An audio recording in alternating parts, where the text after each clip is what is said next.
Tia Sharp. It was the 2nd of August 2012.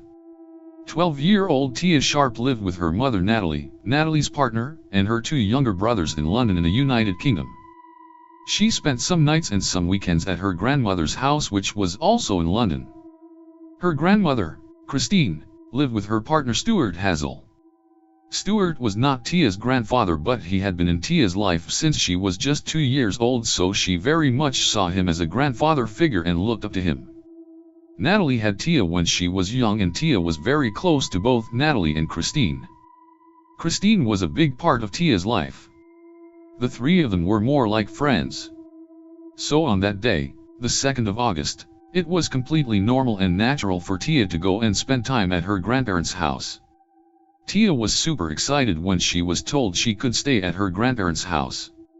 She had more space there and a bit of time to herself.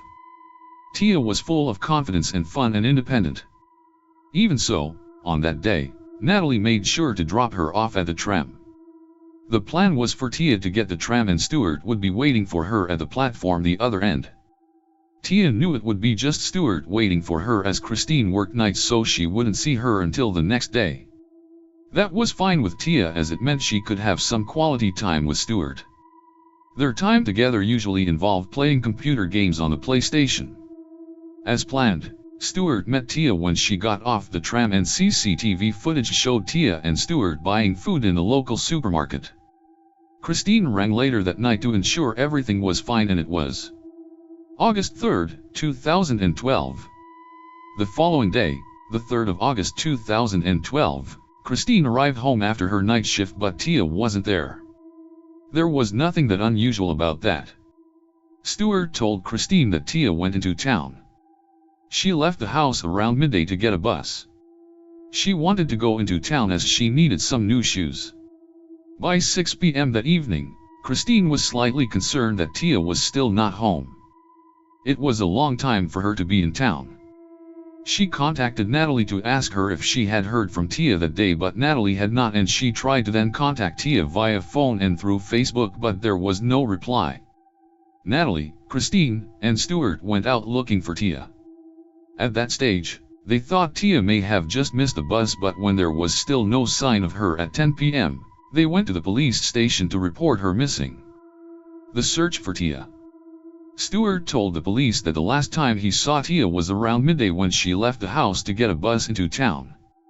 A neighbor, Paul Meehan, confirmed that he also saw Tia leave the house around that time too, so police had to establish where exactly Tia went when she left the house at midday. To assist with that, they collected 800 hours of CCTV footage to view from the area, the bus route and town. A search of the grandparents' house revealed that wherever Tia was, she had not taken her phone with her. Natalie began to really worry about her. The media. The media played a big role in the search for Tia. As we know from cases like Madeleine McCann, some missing children cases get more attention than others. In Tia's case, there was huge media attention and reporters and camera crews all set up around Christine's house, as that was the last place Tia had been seen. There was huge news coverage, and the ongoing missing child case was almost on a continuous loop on Sky News and other news channels. Tia's uncle made a televised appeal for her safe return. Police received many calls in relation to possible sightings of Tia. Unfortunately, none of the sightings were of Tia. The community really pulled together in this case. Search parties went out every night looking for Tia, led by Christine, Stuart, and Natalie. But there was just no sign of Tia anywhere. The police, media, public, and Tia's family all searched for Tia in the days that followed. The peculiar thing about the case was that the CCTV footage that police viewed showed no sightings of Tia on the 3rd of August. This led to some questioning Stuart's version of events. Stuart was outraged that people questioned him, and he contacted the TV station, ITV, to request an interview so that he could clear his name. This was now the 9th of August. They agreed. August 10, 2012. Just one day after that interview, Christine woke up in her house to an intense smell. She tried to find the cause but didn't know where it was coming from. Stuart left early that morning to get a newspaper from the shop. Police told Christine they would be searching her house again that day. This was the fourth time the house was searched. This time, they made a heartbreaking discovery and managed to locate where the intense smell was coming from. In the loft they found a body which had been wrapped in a bed sheet and bin bags. They also found a bag with clothes inside and a pair of broken glasses. The body was badly decomposed, but identification through dental records confirmed that it was the body of Tia Sharp. When it was reported that Tia's body had been found in her grandmother's house, there was disbelief. Nobody could believe that despite police searching there 3 times before that day, nothing was found. Police said that this was the result of human error. Police knew then that Stewart had lied about Tia leaving the house on the 3rd of August. So they needed to find out why and what he was hiding. Stewart never returned from the shop. Police appealed for the public's help in finding Stewart. They received a tip-off. Thankfully, due to the media, everyone was aware of who Stewart was and what he looked like. He had only given the ITV interview the day before. He was found in a park drunk. The arrest? Now that police had Stewart, they had to establish if he was involved in Tia's murder, and if so, if he killed Tia alone. This was due to the fact there were a number of troubling things that had happened in the case. Tia's body had been found in the home Stewart shared with Christine, so there were questions that Christine needed to answer. Police needed to figure out if Christine was involved too. Another troubling feature related to the statement their neighbor Paul had given to police. He had confirmed he saw Tia leave the house at midday on the 3rd of August, which verified Stewart's account at the time and meant police spent a huge number of hours looking through CCTV footage.